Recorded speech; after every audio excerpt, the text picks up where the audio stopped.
लेकिन शुरुआत शलभ मणि त्रिपाठी आपसे मैं करने जा रही हूं। आखिर यहां किस यूपी की सरकार को यहां आज गरजते हुए अखिलेश यादव नजर आए? सीधे सीधे वो यहां पर सवाल उठाते नजर आए कि किस तरह से क्या वो यूपी जहां बुलडोजर एक्शन दिखता था, वो यूपी जहां पर जीरो टॉलरेंस की नीति अपनाकर माफिया हो, अपराधी हो, थर थर कांपता हुआ नजर आता था, वहां आज एक राज्यसभा सांसद आज इतना असुरक्षित है कि वहां पर बीच सड़क हो उसके काफिले पर एक बार नहीं दो बार हमला किया जाता है। और यह घटना एक बार नहीं, इससे पहले भी जब सरेआम करणी सेना के तमाम लोग सैकड़ों की संख्या में तलवारें और झंडे लहराते नजर आए थे। पूजा जी, बड़ी सारी हेडलाइंस आपने पढ़ी, मुझे लगा कि आपने बड़ा प्रॉपर रिसर्च किया होगा, लेकिन कुछ हेडलाइंस आपसे छूट गई। मुझे लगता है कि वो मैं पढ़ देता हूं। सहारनपुर में मुसलमानों ने रोकी दलित की बारात, घोड़ी से उतारा, अपमानित किया। बुलंदशहर में दलित की बारात का डीजे कट्टरपंथियों ने फोड़ा, हमला किया। राजस्थान में दलित की मुस्लिम लड़की से विवाह पर बौखलाए लोगों ने दलित युवक की हत्या की। सहारनपुर में दलित समाज के लोगों पे कट्टरपंथियों का हमला। ये तो हुई कुछ हेडलाइंस जो आपसे छूट गई थी।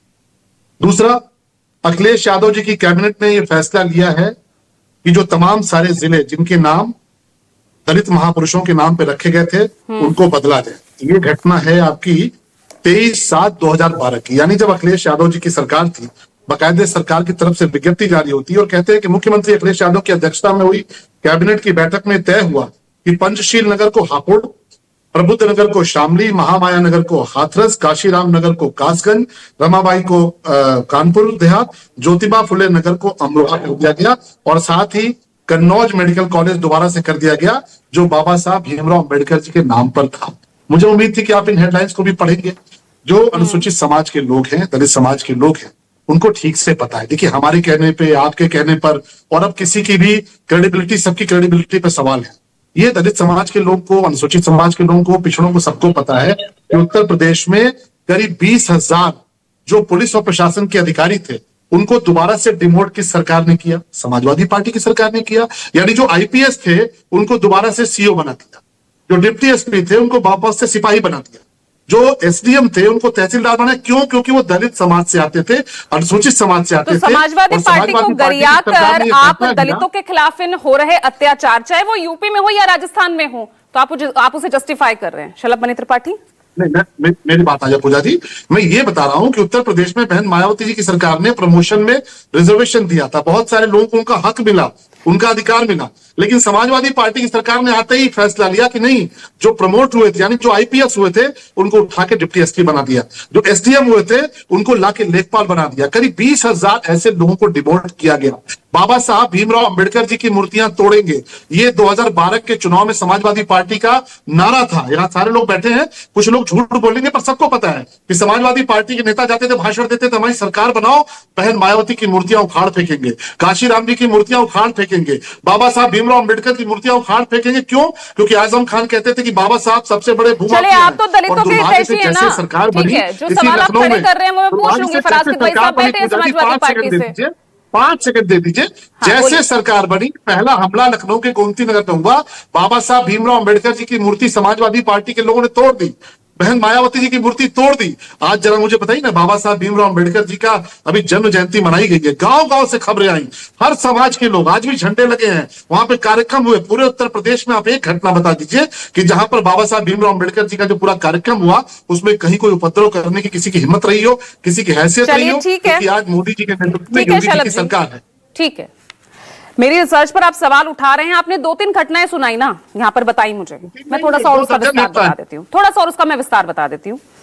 25 फरवरी बुलंदशहर बारात पर हमला, दलित दूल्हे को घोड़े से उतारा। 1 मार्च मेरठ से दलित दूल्हे के बारात पर ऊंची जाति का हमला। 6 मार्च दलित दूल्हे के बारात पर हमला। 12 अप्रैल प्रयागराज में बोझा उठाने से इनकार पर दलित युवक की हत्या। 15 अप्रैल हरदोई दलित परिवार पर लाठी डंडों से हमला। 17 अप्रैल आगरा दलित दूल्हे को घोड़ी से उतारकर जबरदस्त उसकी पिटाई हुई। 16 अप्रैल पीलीभीत मामूली कहासुनी में दलित परिवार पर हमला। 21 अप्रैल अमेठी, जो मैं आपको बता चुकी हूं, अमेठी में एक दलित युवक की गला काटकर हत्या की गई। 21 और 24 अप्रैल का यहां पर मैं ऑलरेडी जिक्र कर चुकी हूं। ये तो करीब 1-1.5 महीने के ही आंकड़े हैं। कौन इसके लिए जिम्मेदार है? अगर आप दलित हितैषी हैं तो राज्य सरकार क्या कर रही है? आप जितने बेबाकी से आप बता रही हैं ऊंची जाती, वहां ये भी तो बताइए कि मुस्लिमों ने सहारनपुर के भीतर बारात नहीं चढ़ने दी दलित समाज के लोगों की। बुलंदशहर के भीतर डीजे फोड़ दिया।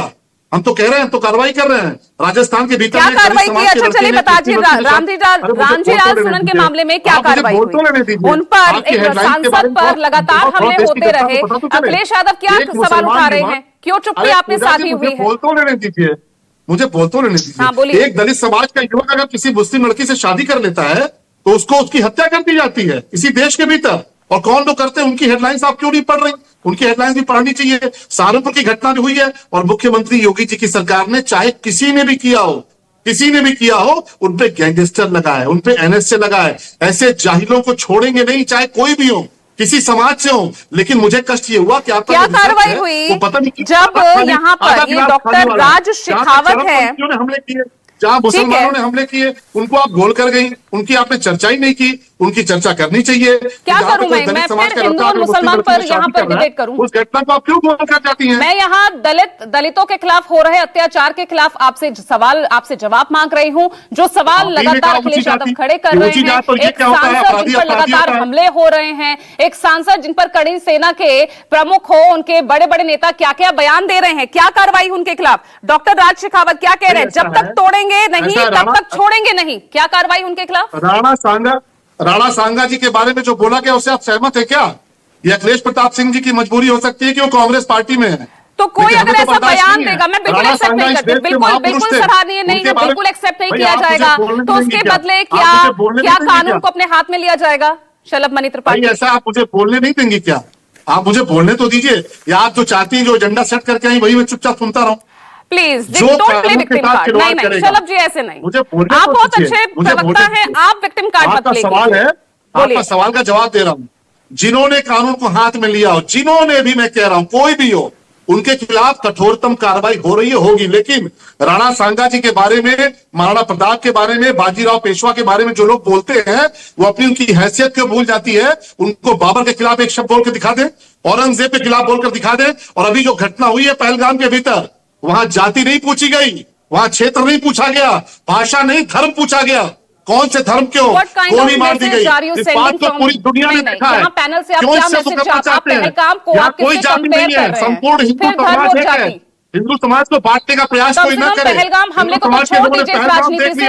कश्मीर देख लिया किस प्रकार से उन पर हमले हुए हैं, किस प्रकार से गोली मारी गई है, और धर्म पूछ पूछ के गोली मारी गई है।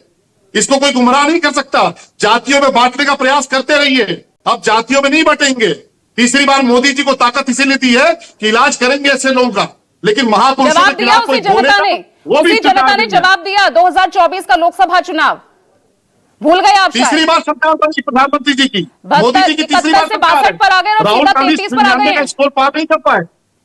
तमाम लोगों की, मीडिया की तमाम कोशिशों के बावजूद राहुल गांधी 99 का स्कोर पार नहीं कर पाए। मोदी जी तीसरी बार प्रधानमंत्री है, स्वीकार तो कर लीजिए। अब तो स्वीकार कर लीजिए, अब तो रिजल्ट आ चुका है। प्रधानमंत्री नरेंद्र मोदी ही है, कौन स्वीकार नहीं कर रहा? लेकिन यूपी में कैसे हाफ हो गए फिर आप? अरे ये उत्तर प्रदेश में दूसरी बार योगी जी की सरकार है, और देश में मोदी जी की तीसरी बार सरकार है। ये चुनाव का समय नहीं है, चौथी बार भी सरकार आएगी। पहलगाम लोगों ने देख लिया, जातियों में बांटने का प्रयास सब लोग मिलकर करते रहिए, कोई इससे कामयाब नहीं होने वाला। क्योंकि पहलगाम में कोई जाति नहीं पूछी, भाषा नहीं पूछा, धर्म पूछा नहीं। 400 पार का आंकड़ा नहीं साबित कर पाया ना, नहीं हासिल कर पाया। चिंता आप करते रहिए। संविधान बदलने का जो नैरेटिव था वो नहीं आपका सक्सेस हुआ ना। आप इस बात से अगर खुश हैं कि 99 कांग्रेस को आ गई, तो आप खुश रहिए, कांग्रेस के लोग खुश रहे। हम इस बात से खुश है, देश की जनता इस बात से खुश है कि तीसरी बार मोदी जी की सरकार बनी है, लगातार तीसरी बार प्रधानमंत्री है, लगातार दूसरी बार योगी जी मुख्यमंत्री है, और चौथी बार यूपी दलितों के खिलाफ अत्याचार के मामले में नंबर 1 पर है। ये आपका डेटा हो सकता है। उत्तर प्रदेश में एनसीआरबी का आंकड़ा है भाई। शलभ मणि जी, अब आप सब कुछ नकार दीजिए। आप कोई बयान नहीं, मैं अगर कुछ सवाल पूछूं तो वो मेरी खुशी की बात है। बिल्कुल दर्शकों बिल्कुल, के लिए अतीक यहाँ ये अहमद पूरा ने- प्रोग्राम हो रहा है, सवाल अरे विपक्ष अतीक उठा अहमद रहा ने, है, जो बहन जी, आप अरे बहन सरकार जी, में है, आपसे पूछे जाएंगे ना सवाल। बिल्कुल बिल्कुल जवाब। अतीक अहमद ने सबसे ज्यादा जुल्म जाति किसके ऊपर किया आपको पता है? प्रयागराज में सबसे ज्यादा जुल्म जाति दलित समाज के लोगों पे की, पिछड़ों पे की। राजू पाल पिछड़े समाज के विधायक थे, दिन दहाड़े अतीक अहमद के लोगों ने गोली मारी, खुद उनके भाई ने गोली मारी। दलितों की जमीनें सबसे ज्यादा कब्जा की, उनके खिलाफ कार्रवाई किसने की? योगी आदित्यनाथ जी की सरकार ने। मुख्तार अंसारी ने सबसे ज्यादा अत्याचार अगर किए, अपराध किए तो दलित समाज के चलिए तो फराज के दवाई मुख्तार साहब अंसारी पहले अपने के खिलाफ गिरबा में कार्रवाई किसने की? झांकिए, फिर सवाल उठाइएगा। क्या चीज? क्या मैं पूजा आगे दी- आगे बढ़ रही हूँ, फराज के दवाई साहब से जी, जी। सवाल है मेरा।